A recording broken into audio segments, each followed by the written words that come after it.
Buenos días. Que hay que hacer recortes si queremos cumplir con los objetivos del déficit que impone la Unión Europea no es cuestionable. Que estos ajustes también deben llegar al ámbito sanitario para evitar que el sistema se desmorone también es evidente. Pero antes de empezar a pedir sacrificios al sector, aún hay ámbitos en los que actuar.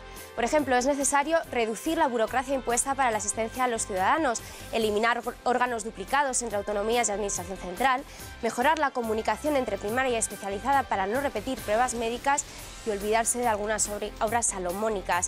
Llega el momento de dejar de pensar de manera cortoplacista en el rédito electoral y hacerlo con sentido de Estado, llevando a cabo medidas eficaces y eficientes pensadas para un futuro. El primer paso para ello ha sido el Consejo Interterritorial, el primero que celebraban los consejeros de Sanidad de las comunidades autónomas con el Ministerio de Sanidad de Ana Mato, donde ha habido consenso a la hora de hacer un diagnóstico del paciente, porque el Sistema Nacional de Salud necesita tratamiento. Comenzamos.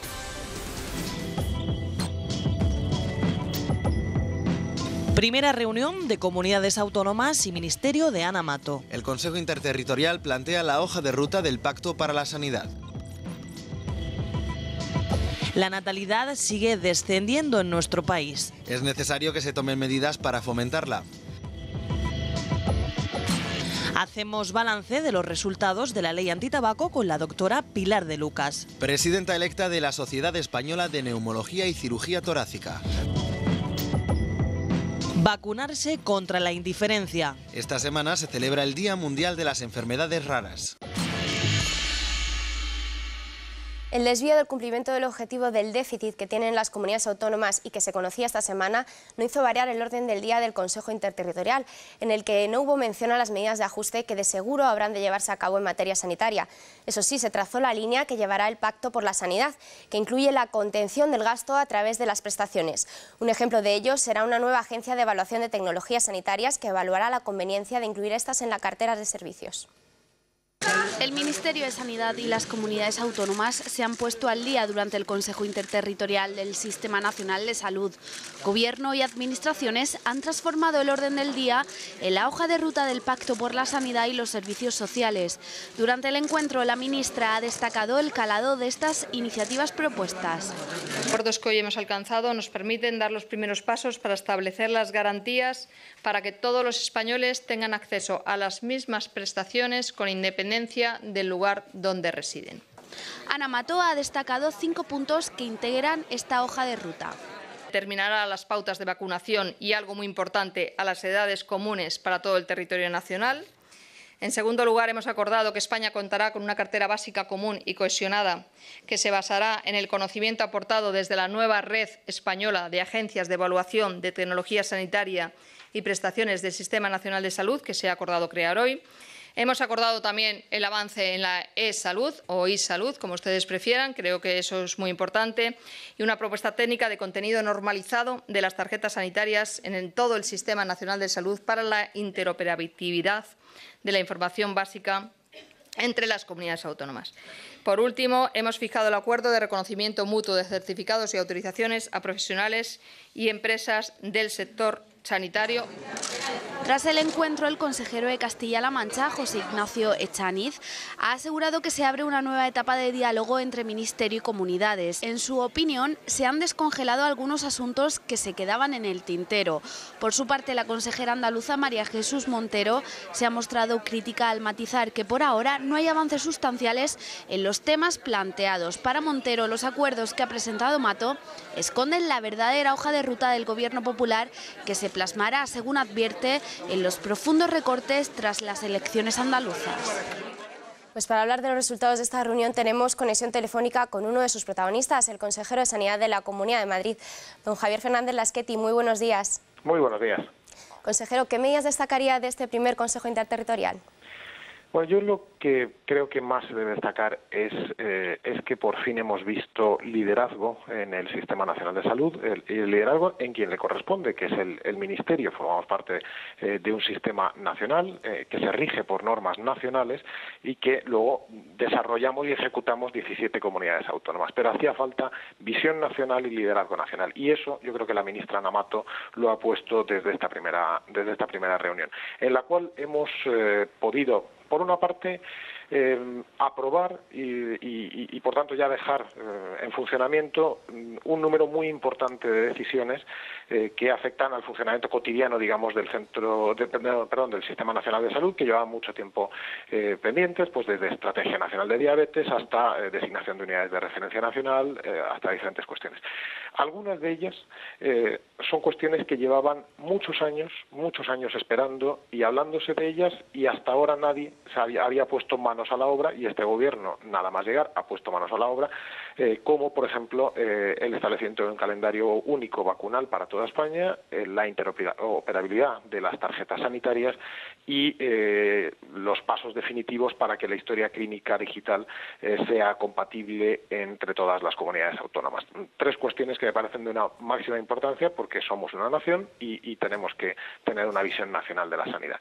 Y junto a eso, además, se acordó la creación de unos grupos de trabajo que creo que van a ser determinantes, que pueden ser una gran aportación para elaborar propuestas de reformas sanitarias para ese gran pacto de Estado que deseamos, que desde luego la ministra y muchas comunidades autónomas, como es el caso de Madrid, deseamos un gran pacto de Estado entre comunidades autónomas y luego también entre partidos políticos para la reforma del sistema sanitario. Mencionaba el tema del nuevo calendario vacunal común. Algunas comunidades tendrían que adoptar nuevas vacunas y otras, sin embargo, podrían retirarlas. La Comunidad de Madrid, en concreto, ofrece un calendario vacunal muy concreto. ¿Qué cree que primará en este sentido? Yo lo que vi en todos los consejeros de las comunidades autónomas es una voluntad absolutamente franca y sincera de llegar a un acuerdo de una vez con respecto a cuál es el calendario vacunal de los niños, bueno, y en su caso de los adultos en España. No vi posiciones encastilladas ni posiciones a priori, sino el deseo de que técnicamente se determine cuáles son las vacunas, cuáles deben ser los momentos a lo largo de la vida en las que esas vacunas sean puestas a los pacientes, sin posiciones a priori. De momento lo que se acordó es en todo aquello que es común, poner en común plazos, tiempos, dosis, etcétera, y realizar un estudio técnico para, a lo largo de este año, ya fijar un calendario completo con todo el conjunto de vacunas, incluidas aquellas en las que hay disparidades, para el año 2013. Madrid es la única comunidad, además, que ha cumplido con el objetivo del déficit. ¿Supone esto que los ajustes serán más leves en materia sanitaria dentro de la comunidad? No, lo que significa es que nos tomamos muy en serio los ajustes. Precisamente no se cumplen los objetivos de déficit porque haya menos rigor en el gasto, sino porque hay más rigor. Gracias a eso cumplimos, gracias a eso Madrid también pues es una comunidad en la cual sigue habiendo crecimiento económico, aunque sea muy pequeño, y tenemos un desempleo menor que el nacional, ¿no? Por tanto, al revés, lo que necesitamos es mantenernos muy activos en la sostenibilidad, en la búsqueda de la mayor eficiencia, de aprovechar muy bien todos los recursos que tenemos, como llevamos haciendo aquí en Madrid desde que empezó la crisis de verdad, por tanto desde el año 2007, no desde cuando el anterior presidente del gobierno ya terminó por aceptar que había crisis, que fue 3 años después, sino desde el primer momento, desde el año 2007.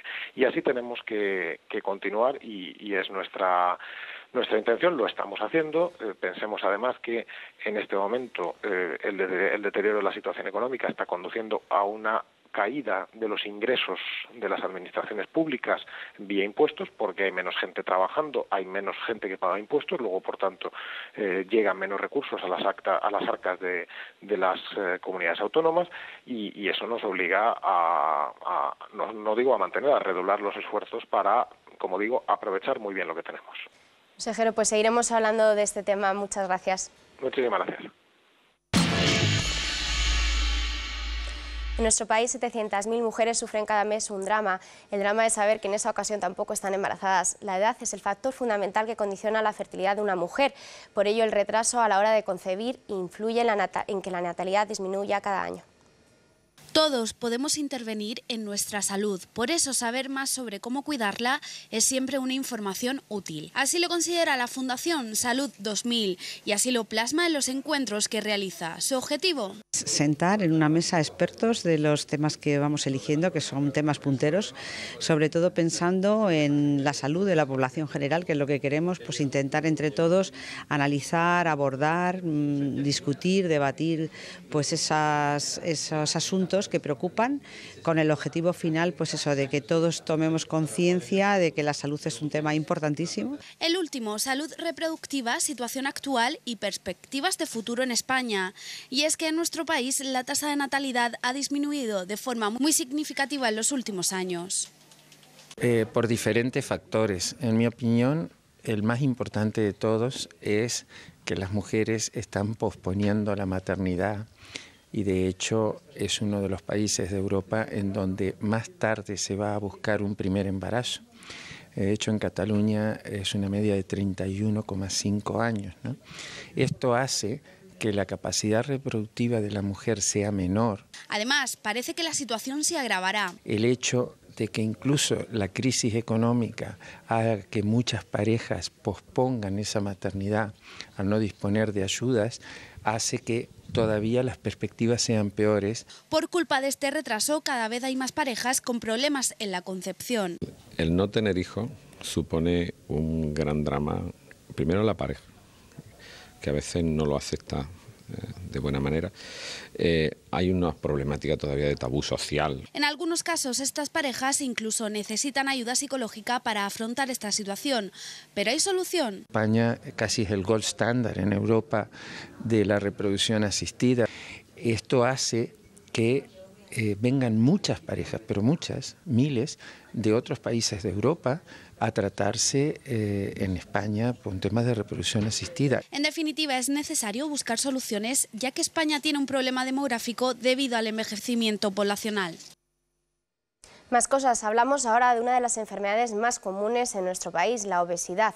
Aproximadamente un 65% del total de pacientes son mujeres y sigue aumentando el número de adolescentes que sufren esta patología. Hace 35 años llegaba la cirugía bariátrica a nuestro país, una solución para algunos de estos pacientes. Se cumplen 35 años de la primera cirugía de la obesidad que se realizó en España. Hoy en día la técnica ha avanzado gracias a las intervenciones por laparoscopia, pero sigue siendo importante diferenciar los tipos de obesidad. El 15% de la población española sufre problemas de sobrepeso, ¿no? Eso es una cantidad de pacientes extraordinario, ¿no? Y de todos ellos, pues el 5% padece obesidad severa, o lo que también se llama obesidad mórbida, en otro concepto también que se acompaña de la misma situación. Además, también hay más datos positivos. Primero, España es el país que más ha publicado por habitante o por población en las revistas científicas mundiales. El único país no de Estados Unidos que ha tenido 2 presidentes de la Sociedad Mundial de Cirugía de la Obesidad. Mortalidades de menos del 0,5%.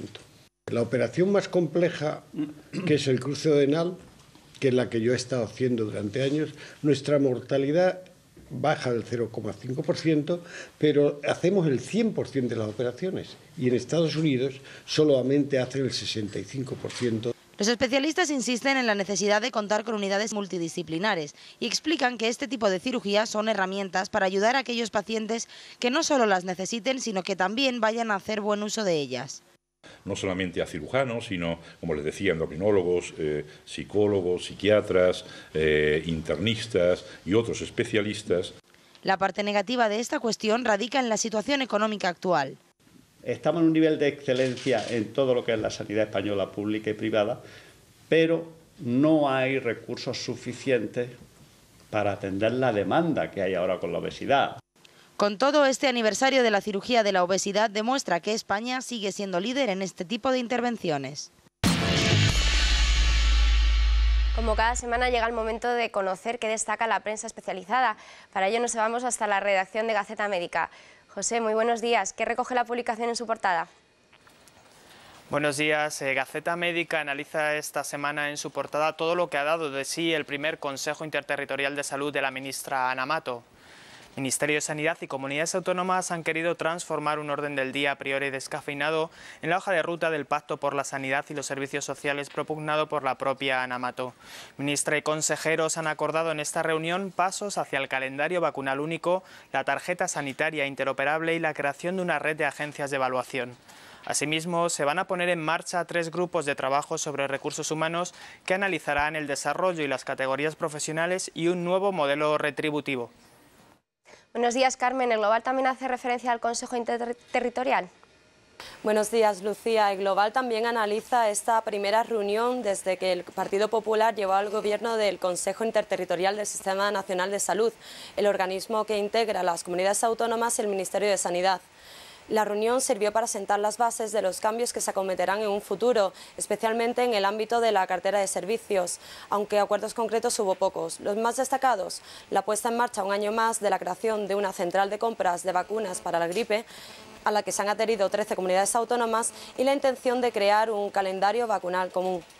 Por otro lado, seguimos la evolución de las negociaciones entre farmacéuticos y comunidades autónomas. En el caso de la Comunidad Valenciana, el pago in extremis el pasado 29 de febrero por parte del Consell de la factura de diciembre permitió la desconvocatoria de los paros patronales convocados por los farmacéuticos en dicha comunidad autónoma para ayer, hoy y mañana.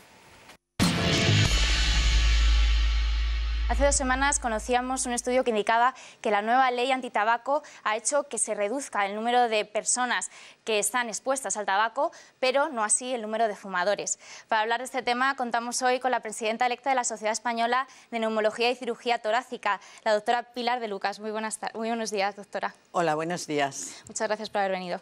Gracias a vosotros. ¿Qué resultados arroja este estudio de la SEPAR? Bueno, tenemos resultados muy positivos y uno de ellos es que ha disminuido de forma espectacular la exposición al humo de tabaco de las personas no fumadoras, es decir, de los llamados fumadores pasivos.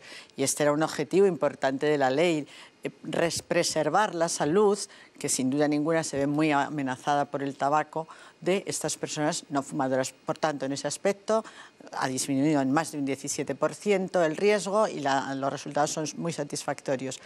Otra cosa es si hablamos del impacto que ha tenido en el número de fumadores. Ahí no hemos observado ninguna modificación, es más, incluso un ligero repunte de 0,5 puntos, que no es valorable realmente, pero en cualquier caso, en ese aspecto, pues no hemos conseguido resultados. El segmento joven sigue siendo el que se inicia en el fumar, en el hábito de tabaco y permanece en ese hábito también. ¿No se llega lo suficiente a la población en este sentido? Evidentemente hay que hacer más, porque además es lo que nos preocupa, ya lo comentábamos antes de iniciar la entrevista.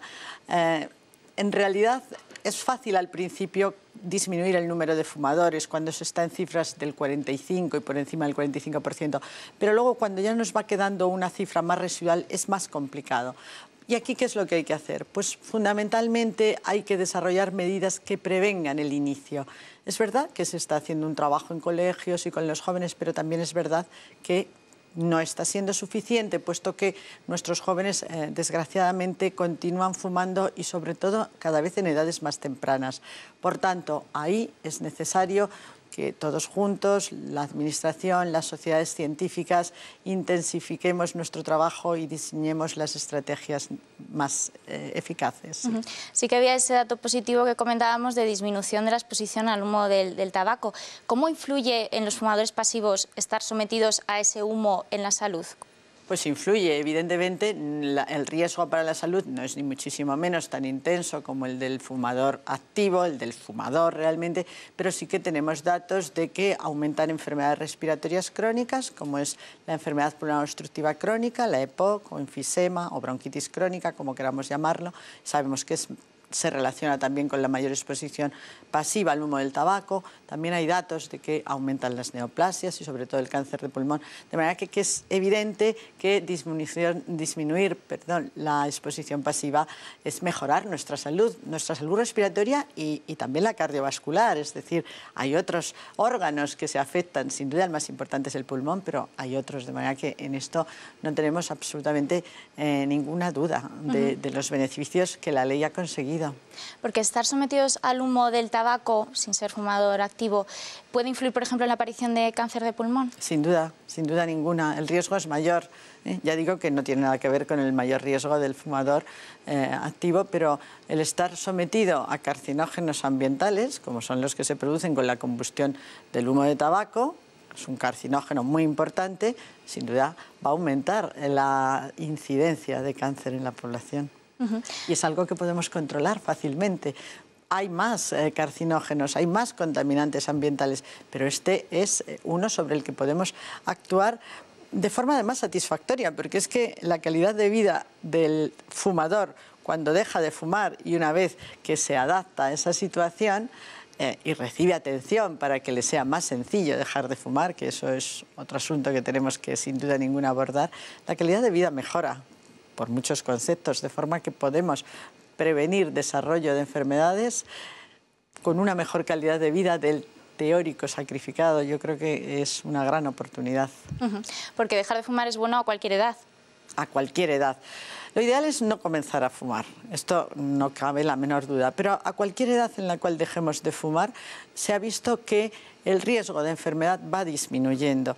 Hay enfermedades que claramente aumentan, la mayor parte de ellas, la mayor parte de las enfermedades respiratorias y la enfermedad cardiovascular aumentan conforme es mayor la intensidad de exposición.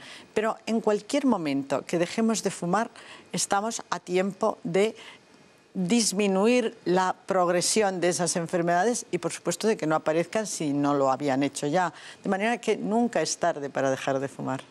Ha comentado que el tabaco además no solo influye en la salud respiratoria, tienen otra influencia en otros tipos también de tumores además, ¿no? Por supuesto, esto está clarísimo. Todos los tumores del área de las vías respiratorias altas, de la laringe, pero también de vejiga, esófago, es decir, hay muchísimos tumores y cada vez aparecen nuevas enfermedades que se relacionan con el hábito de fumar, sin duda ninguna. ¿Primera causa de muerte evitable entonces? La primera causa de muerte prevenible y evitable, es decir, podemos prevenir, podemos hacer que no se comience a fumar y debemos, y podemos después contribuir a que se deje de fumar.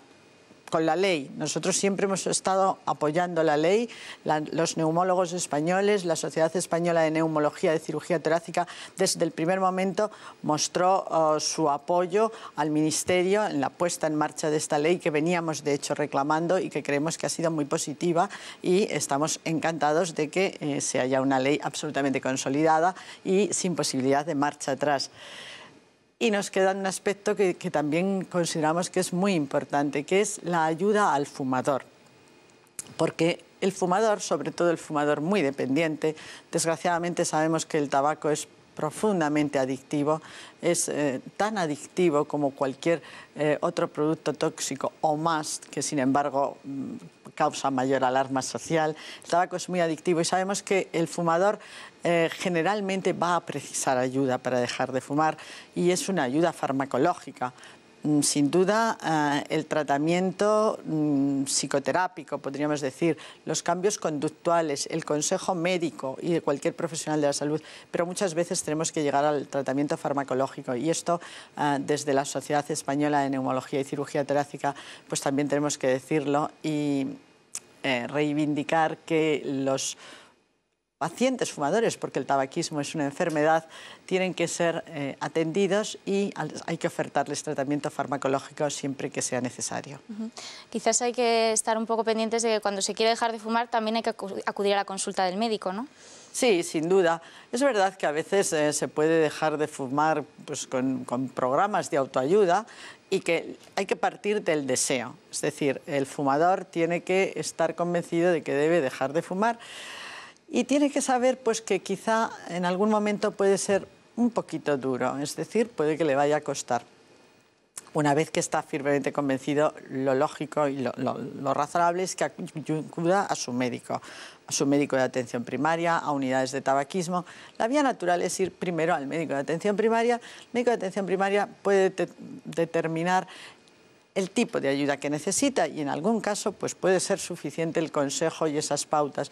Y en otros casos va a ser necesario el tratamiento farmacológico y en los casos más complejos, sin duda, pues el paciente tiene que ser derivado a las unidades de tratamiento del tabaquismo, que son ya unidades dirigidas por los neumólogos, que es la especialidad que en estos momentos dirige estas unidades específicas. Doctora, pues con ese mensaje de que se puede dejar de fumar, de que se puede dejar este hábito, nos despedimos. Muchas gracias por habernos acompañado. Muchísimas gracias a ustedes. Queremos despedirnos intentando frenar una epidemia de indiferencia. Apatía, desaliento o desesperanza son sus síntomas. La buena noticia es que tiene cura. Existen más de 7.000 enfermedades poco frecuentes. Hoy pretendemos que esas personas que están detrás no sientan que la sociedad les da la espalda. Eso sí, les recordamos que mañana tiene una cita con Estar Bien, su programa de estilo de vida a las 12 horas en Intereconomía. Les esperamos la semana que viene aquí en Salud Hoy. Esta semana celebramos el Día Mundial de las Enfermedades Raras, pero ¿qué son? Se define en Europa aquella en la que encontramos menos de 5 pacientes por 10.000 habitantes. En España, según datos de la Federación Española de Enfermedades Raras, hay 3 millones de personas con patologías poco frecuentes. Uno de los grandes problemas a los que se enfrentan los pacientes es obtener un diagnóstico adecuado, algo que suele retrasarse muchísimo. Andrea tenía 3 años y unos meses cuando empezó su calvario. Durante 9 meses fue de consulta en consulta porque sus síntomas eran inconexos. Así lo relata su madre. Durante 9 meses nosotros estuvimos buscando qué le pasaba y llegamos un día a un control médico en cardiología, me la ingresaron en la UCI y ese mismo día ya nos dieron el diagnóstico. Consideramos que se tiene mucha suerte cuando el diagnóstico se da en torno al año, año y medio. La media del tiempo que dura un diagnóstico hasta que tenemos un diagnóstico es de 5 años y el 20% de los pacientes de enfermedades raras tardan 10 años o más. Y es que han sido identificadas unas 7.000 enfermedades de este tipo. De ellas un 30% además no tiene ningún tipo de tratamiento paliativo. Entonces, ¿cómo se vive con una enfermedad poco frecuente? ¿Cómo se vive? Mal, muy mal, con mucho sufrimiento, con mucha ansiedad. El propio paciente, porque es muy duro oír que tienes una enfermedad primero desconocida, crónica, muchísimos casos progresiva y en un 30 y tantos % mortal. Por lo tanto, hay que aprender a vivir, pero es muy difícil. Además, estos pacientes se sienten discriminados en todos los ámbitos, sanitario, laboral, social, educativo. Por ejemplo, la asistencia psicológica que presta la Seguridad Social nunca es suficiente. Es una atención, bueno, con unas sesiones, con un tiempo muy dilatado, venga usted dentro de 6 meses, y este paciente tiene picos de crisis depresivos, de momentos depresivos, que necesita una respuesta y una respuesta, yo diría, casi diaria. Pero aunque es difícil, lo importante es no rendirse. Un consejo para las personas que descubran ahora que tienen una enfermedad rara. Luchar por encontrar un diagnóstico. Una vez que luchen, pues que no se queden en el momento del duelo, sino que avancen, que no se pierda jamás la esperanza, que se luche, que se paren, que nunca se rindan. Por eso la Federación Española de Enfermedades Raras pretende vacunarnos ante la indiferencia, curar el síndrome de yo no me haría ilusiones, afrontar la enfermedad de mientras a mí no me toque y el trastorno de yo no puedo hacer nada.